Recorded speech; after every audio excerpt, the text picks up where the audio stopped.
Thanks very much for coming down. And as we said, Giles's works over here on the wall and in the back room. I'm going to copy Tony and just start by introducing Giles from the blurb we have in the catalogue. Yep. Giles Alexander. Space, time and the sacrosanct are all fodder for Alexander's investigation into the sacred and the profane. Cathedral interiors are limned with distortions that appear to be the result of technological processes.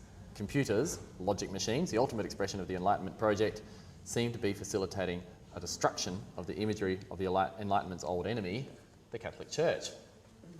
I think those words are especially appropriate probably for the Cathedral series Yes. that you just did. And the new series... Not so appropriate for... Well, I think it touches on it because the Enlightenment is still very central, I think. Thanks, Tony.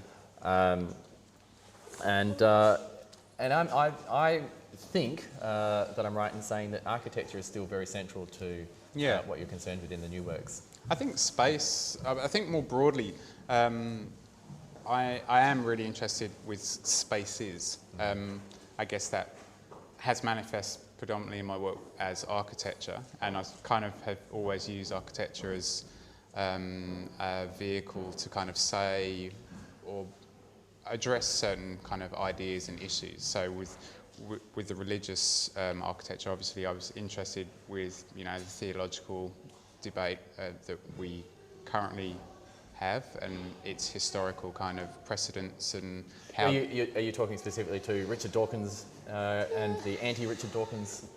I guess not specifically. I mean, I think that comes into it, and I'm really interested in people like him. But I think more broadly, that body of work specifically came out of, I guess, post 9/11 and ideas that we still struggle with acceptance and tolerance across kind of inter-religious tolerance. There's still this standoff across internationally, even though we profess to be enlightened, and what that means. What the dialogue is, and whether science and religion can coexist, and technologies, and So do you think they can? Do you think they can coexist? Well, I don't know. I mean, it's more a question, really, that I don't profess to have the answers. Because I'm quite interested in the relationship between a painting like this one of the Saturn, is that right? Yeah. Saturn V rocket. Yeah.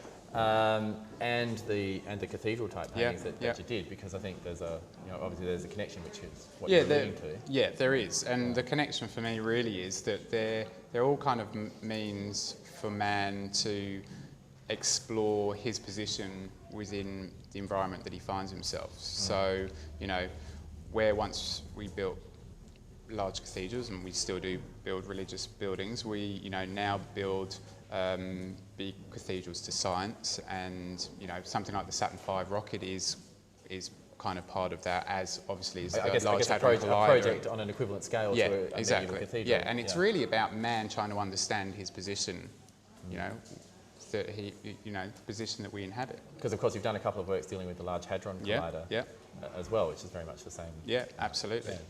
That definitely strikes me as the contemporary version of the great cathedrals of Europe.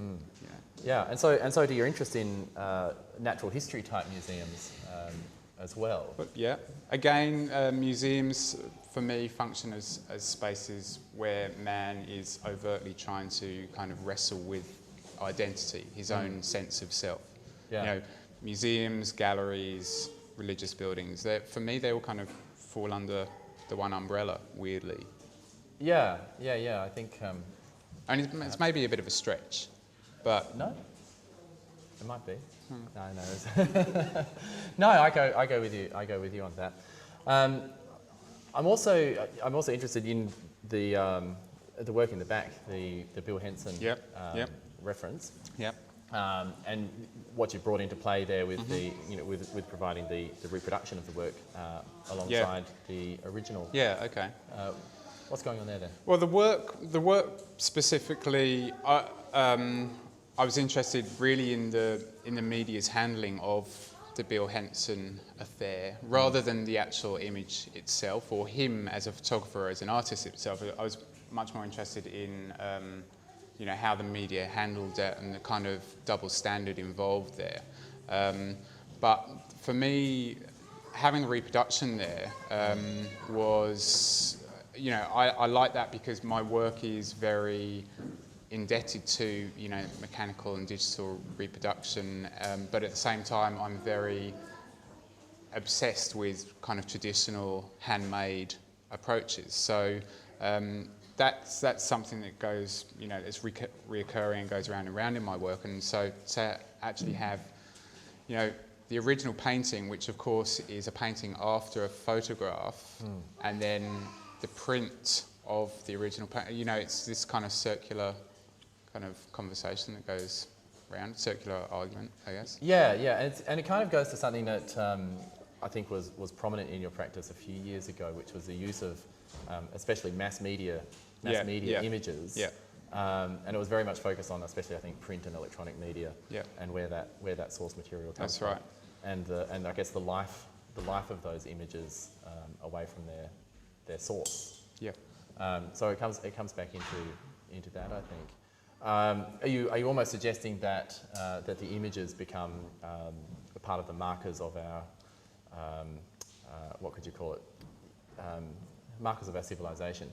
And what I'm thinking of now is the works that you've done, which deal with artworks in museums, which you come to represent, you know, those sort of turning points, the shifts in consciousness. Yeah. And whether you're making some claim for these images as well. Well, you know, I think we're, you know, image status is virtually omnipotent now. You know, we so much of our understanding of the world around us is translated to us, or we digest through 2D imagery. I mean, we you know, we travel and we look around physically, but a lot of our idea of the world around us is you know, through the media. So, you know, the status of the image is really of interest to me, and that's really where that work came from. And every so often, I'll kind of pick on a more specific subject, and you know, explore that idea, and that was the case with the Bill Henson piece. Yeah. Great.